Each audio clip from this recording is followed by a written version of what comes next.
A special ITV News investigation into a global scamming epidemic and how those forced to carry it out are kidnapped and then tortured or murdered if they resist. The scams, which are mainly around cryptocurrencies, target people all over the world, including here in the UK. Victims can lose all their life savings, but the scammers behind the phone or a keyboard are often victims too. We discovered many are lured to Thailand under fake promises of work and then smuggled across the border into Myanmar or Laos. They are then enslaved and forced to earn their freedom. This crime didn't even exist 4 years ago. Now it's one of the most lucrative and fastest growing forms of modern slavery today. The UN estimates hundreds of thousands of people have been trafficked. Just last month, the UK Foreign Office became the first to sanction individuals and businesses linked to the criminal gangs behind it. And these images show the growth of the compounds where people are imprisoned. This was the site of the notorious KK Park in Myanmar in 2020.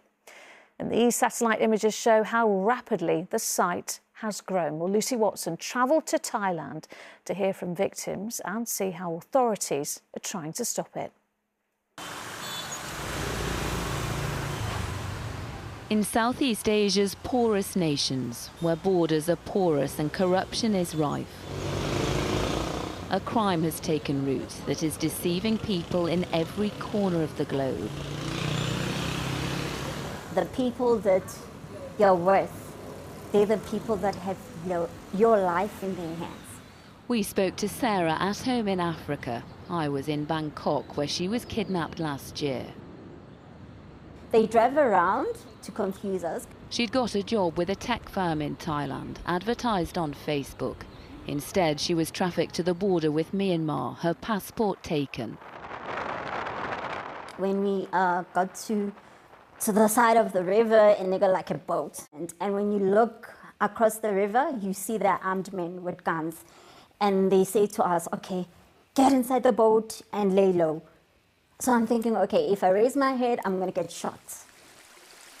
Sarah was then trapped inside a compound for 9 months and, using messaging apps, forced to persuade Brits and Americans to invest in cryptocurrency. So my job was to make friends, make connection, make them believe that I'm the rich Asian woman talking to them. And then they can entrust me with the money. We travelled to that border. Thai military were on patrol. Yet people are still being smuggled across the Moe River to Myanmar, close to where Sarah was held.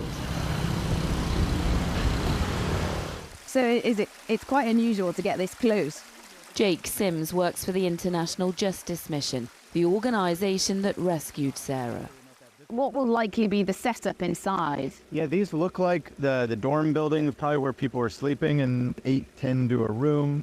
The people who are in that little tower are almost certainly overseeing the movements that are happening inside that area, just like you would imagine a prison guard in a yard.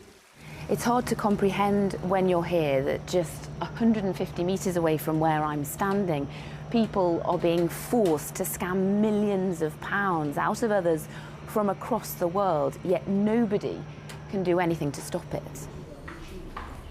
ITV News obtained secret video of what these scam operations look like on the inside and what can happen to victims. Some have been chained up, beaten with sticks and electrocuted. They're not your stereotypical trafficking victim. These are educated people, they're technologically savvy, and they're going onto social media platforms looking for jobs. Very, very often you'll also see major brands, like in this example, Accenture, Thailand. That's a fake offering a reasonable salary. So in effect, why would you question it? Exactly. Yeah. This was the site in 2020, but in the last 4 years, the notorious KK Park has grown rapidly. It's enormous, and basically anyone could either be a victim of the human trafficking side, or they could be a victim of the crime itself. And these are people from the UK, from the US, from China, from Taiwan. They're losing their life savings. 6,000 miles away in Manchester, Rebecca was scammed just like this. I felt sick, so no, this can't be happening to me. She was conned into investing in cryptocurrency after clicking on a pop-up site on Facebook. I invested £200, built up rapport with the account manager. I was speaking to him more than I was speaking to my husband. And over months and months, I added more and more, and that's when things went wrong. One of my contacts online today at 12:31. Even today, whoever scammed Rebecca is still active, but nobody can say where from. Because along the Mekong River, this network of compounds expands further. From within these high-rises, there have been reports and pleas for help, this time on the Thai-Lao border. Thailand is a transportation hub. We posed as tourists to be allowed into Laos. Okay. It is Laos, but has the reputation for being a Chinese city, conducting extensive illegal activity, where multiple calls for help have been tracked to. Difficult to control. The Thai government knows who's responsible. From the information we have, it's various groups that have joined forces. Most of them are Chinese. Siriwit Shante Shah Si Kun is part of Thailand's Special Investigation Unit. You know where it's happening. Why can't it just be stopped? Because the crime is happening outside Thailand's borders, we don't have the authority to investigate, so we can't stop it. Every country involved needs to cooperate intensively. Because when cooperation does happen, people can be freed. What happens to him now? We witnessed the rescue of an East African man taken to a Thai government shelter. He'd been held in Myanmar for a year. His identity had to be protected. How's he doing, Laura? He's obviously experienced a lot of trauma, and he's still trying to process what has happened to him. In Bangkok, where his journey as a modern slave began, he now has refuge from this crime of exploitation, violence and fraud that affects lives far beyond this city. This is a huge global crime, hundreds of thousands of people, but it's going on under the radar. So what's being done to stop it, but also help all the victims? Well, to be quite honest, Lou, out in Asia, the criminals felt untouchable to me. But there are several ways to tackle it. Let's start with the tech companies and the financial institutions. They could take down these fraudulent adverts. Banks can compensate their customers, the victims of these crimes.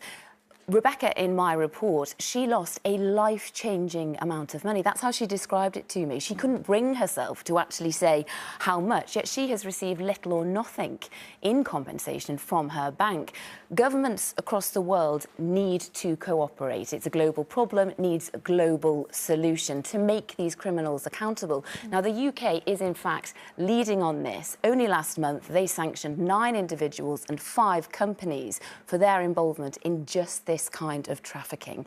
But to be quite honest, having spoken to victims on both sides of this criminal activity, the greatest weapon we all have against it is awareness, knowing about it and thus being wary of it. Yeah, OK. It's fascinating. Lucy, thank you.